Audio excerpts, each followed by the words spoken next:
أعزائي المشاهدين في كل مكان، أسعد الله مساءكم بكل خير. من الفضائية الإريترية أحييكم وأقدم لكم نشرة الأخبار لهذه المساء. أبدأها لكم بعناوين النشرة.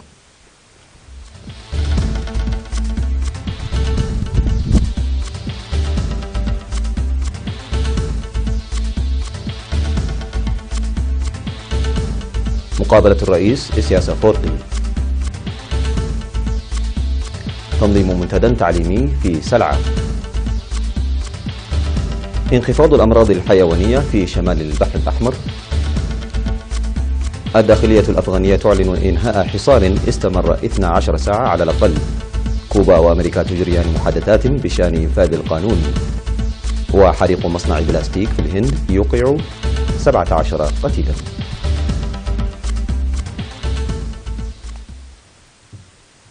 من العناوين إلى تفاصيل النشرة. أجرى فخامة الرئيس إسياس أفورقي مساء يوم أمس 20 من يناير بمناسبة العام الجديد 2018 مقابلة مع وسائل الإعلام المحلية حول أهم القضايا المحلية. المزيد من التفاصيل في هذا التقرير بصوت الزميل قاسم أحمد. أجرى فخامة الرئيس إسياس أفورقي مساء يوم أمس 20 من يناير مقابلة مع وسائل الإعلام المحلية حول أهم القضايا المحلية، مواصلة للمقابلة التي أجراها في 14 من يناير الجاري بمناسبة العام الجديد 2018. وتناول الرئيس إسياس أفورقي بتوسع البرامج المنفذة في سنوات الاستقلال 26 الماضية لتحقيق العدالة الاجتماعية وضمان الفرص المتساوية للمواطنين والاستثمار في مجالات التعليم والصحة والمياه وضمان الأمن الغذائي والبنى التحتية ونتائجها، إضافة إلى البرامج الموجودة لتفعيل وتطوير مجالات الصناعة والثروة السمكية والسياحة. وأوضح فخامة الرئيس إسياس أفورقي الإنجازات الملموسة التي تحققت في خدمات المياه والكهرباء ومتطلباتهما، وكذلك البنى التحتية وخدمات المواصلات التي يتواصل العمل فيها بشكل جيد، بالإضافة إلى الجهود الجارية في الخدمات الصحية والتعليمية. وذكر في الوقت ذاته عدم المضي قدما كما ينبغي في قطاعات الصناعة والثروة السمكية والسياحية نتيجة لعدم إرساء البنى التحتية اللازمة، مذكرا بتقييم الأوضاع كما ينبغي مع الاستمرار في الخطط الموضوعة والتعرف الجيد على التحديات السابقة وإيجاد الحلول لها من أجل قيام هذه القطاعات بدور محوري لتطور الاقتصاد. وأوضح فخامة الرئيس إسياس أفورقي فيما يتعلق بأولويات البرنامج في عام 2018، أوضح عن تطوير وتوسيع الزراعة المروية بالاستفادة الجيدة من المياه المخزونة، مشيرا إلى وضع برامج تركز على مضاعفة المجال الزراعي والزراعة الصناعية والثروة الحيوانية وإنتاج الألبان.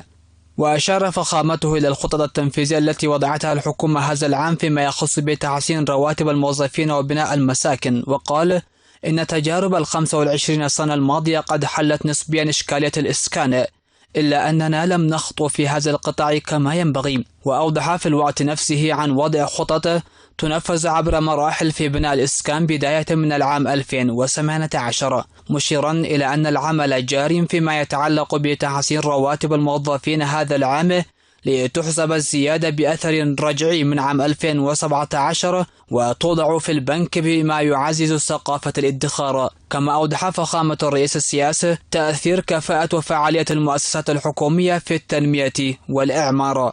وقدم رئيس إسياس أفورقي توضيحا مسهبا بشأن المؤامرات السياسية المحاكاة وعمليات التهجير الجارية بتمويل خارجي والجهود الدبلوماسية والقانونية للحكومة الإريترية لمواجهة هذه العدائيات. وأشار في الوقت ذاته مستشهدا بأدلة واضحة بأن هذه المؤامرات العدائية الهادفة تمزيق النسيج الوطني وإضعاف القدرات لتمكين استراتيجية الهيمنة والاستحواذ تجري عبر شبكات منظمة بمشاركة بعض الحكومات ووكالات الاستخبارات بما في ذلك الأمم المتحدة هي جريمة عالمية، منوها بأن الحكومة الإريترية عبرت عن رفضها التام منذ العام 2013 عبر رسالة خطية وإجراء التحقيقات لهذه الجريمة بمشاركة الأمم المتحدة. وشدد فخامته على ضرورة تعزيز المجتمع والأسر وعيهم لإدراك الشباب إلى أين يذهبون وما هي أهداف تلك المؤامرات الموجهة عليهم. نظم في ركب حاضرة مديرية سلعة بإقليم القاشبركة منتدى بحضور مدراء الضواحي والأعيان ومسؤولي التعليم والمؤسسات الإدارية بخصوص مشاركة الأطفال في التعليم. وقال مدير مديرية سلعة السيد وإلى محمد علي بأن المديرية لم تشهد إرساء البنى التحتية اللازمة حتى الآن لبعدها الجغرافي وتواجد السكان في مناطق متناثرة وغيرها من التحديات التي حالت دون تطور التعليم بالمستوى المأمول، مشيرا إلى أن تضافر لجهود المؤسسات الناشطة في المديرية أسفر عن إعداد الدراسات المتعلقة بالمنتدى. من جانبه أوضح مسؤول التعليم في المديرية الأستاذ إبراهيم أكد بأن عملية انتشار المدارس تظهر تحسنا ملحوظا، إلا أن تدني الوعي بخصوص أهمية التعليم من التحديات الرئيسية المعيقة للعملية التعليمية. وشارت الدراسة التي أجريت في كافة ضواحي مديرية سلعة إلى وجود 5285 طفل في عمر التعليم النظامي، إلا أن المنخرطين منهم في المدارس لا يتجاوز 1000 طفل. وبحثت الندوة الأوراق المقدمة وأوضاع المشاركة في التعليم، حيث أكد المشاركون على استعدادهم للإيفاء بكل المتطلبات لتحسين الوضع التعليمي، داعين إلى تعزيز متابعة وزارة التعليم وإدارة الإقليم للعملية التعليمية. ومن جهته أشاد مسؤول التعليم في إقليم القاشبركة الأستاذ محمد علي إبراهيم في ختام الندوة بجهود جميع الجهات في المديرية لإنجاح المنتدى والتعرف على التحديات، مؤكدا العمل بقوة لتنفيذ القرارات والتوصيات التي أصدرتها الندوة. هذا وقد انتقلت مديرية سلعة منتصف العام الماضي إداريا من إقليم عنسبة إلى إقليم القاشبركة، وتضم 9 ضواحي هي ركب وقرقر قرسي وشرقيت ومرببايب وبادن ليجيتي وديباساتا وطحرة وحنبكتا وحرم، ويقطنها حوالي 21,000 نسمة.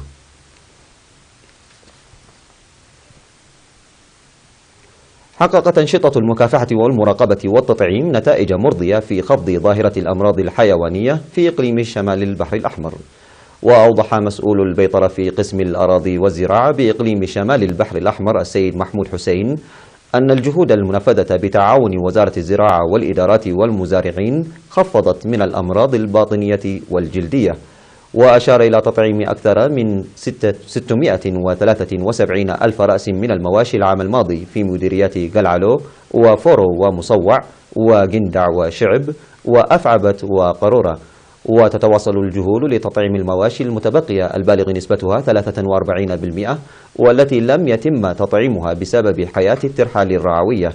وأشار إلى القيام بالمراقبة الجادة للحيلولة دون انتقال الأمراض الحيوانية عبر الحدود، مؤكدا على عدم وجود ظواهر مقلقة حتى الآن.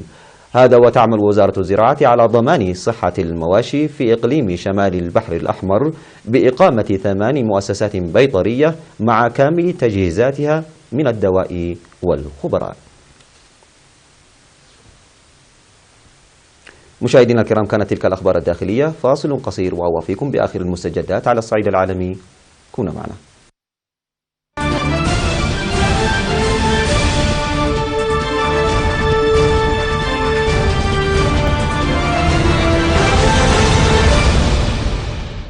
أهلا بكم مجددا. حيث أعلنت الداخلية الأفغانية انتهاء عملية استعادة السيطرة على فندق فخم في كابول اقتحمه مسلحون وقتلوا عدة أشخاص.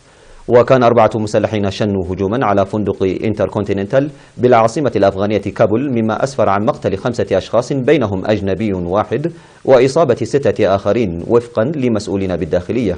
ولقي 3 من المهاجمين مصرعهم في العملية الأمنية وفقا لما قاله المتحدث باسم وزارة الداخلية نجيب دانش. وتم إنقاذ نحو 150 نزيلا بالفندق الفخم. واقتحم المهاجرون الفندق مساء السبت وأطلقوا النار على العاملين والحراس وضيوف الفندق، وقاموا بتفجير قنابل يدوية.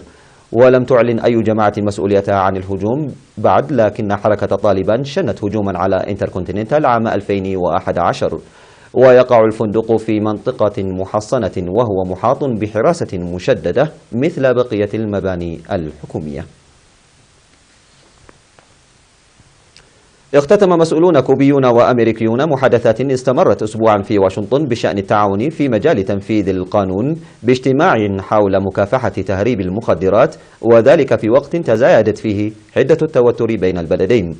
وتظهر هذه المحادثات استمرار تعاون البلدين في بعض المجالات على الرغم من اتخاذ الرئيس الجمهوري دونالد ترامب موقفا تجاه كوبا أكثر تشددا من سلفه الديمقراطي باراك أوباما، وعلى الرغم من مزاعم تعرض دبلوماسيين أمريكيين في هافانا لهجمات أصابتهم بمشاكل صحية. قالت وزارة الخارجية الكوبية في بيان إن الاجتماع عقد في أجواء من الاحترام والكفاءة المهنية. وقالت وزارة الخارجية الكوبية إن مسؤولين كوبيين وأمريكيين أجروا أيضا محادثات في واشنطن خلال الأسبوع الماضي بشأن الأمن الإلكتروني والتصدي للإرهاب. لقي 17 عاملا على الأقل مصرعهم في حريق بمصنع للبلاستيك في المنطقة الصناعية بشمال نيودلهي بحسب ما أعلنت أجهزة الإنقاذ بالعاصمة. وشب الحريق في قبو المصنع الواقع في مبنى من 3 طوابق في المنطقة الصناعية في بوانا بضواحي نيودلهي، وبحسب السلطات فإن المبنى قد يكون استخدم أيضا للتخزين ألعاب نارية. وسرعان ما امتدت ألسنة اللهب إلى الطوابق العلوية لتحاصر نحو 20 عاملا كانوا يمارسون عملهم بحسب ما ذكر أحد مسؤولي أقسام الطوارئ في نيودلهي. وتم إخراج 17 جثة من المبنى بينما نقل شخصين مصابين إلى المستشفى. بهذا مشاهدينا الكرام نكون قد وصلنا بكم إلى نهاية نشرتنا لهذا المساء من الفضائيات الإريترية. أشكركم على حسن إصغائكم ومتابعتكم. دمتم بألف خير، إلى اللقاء.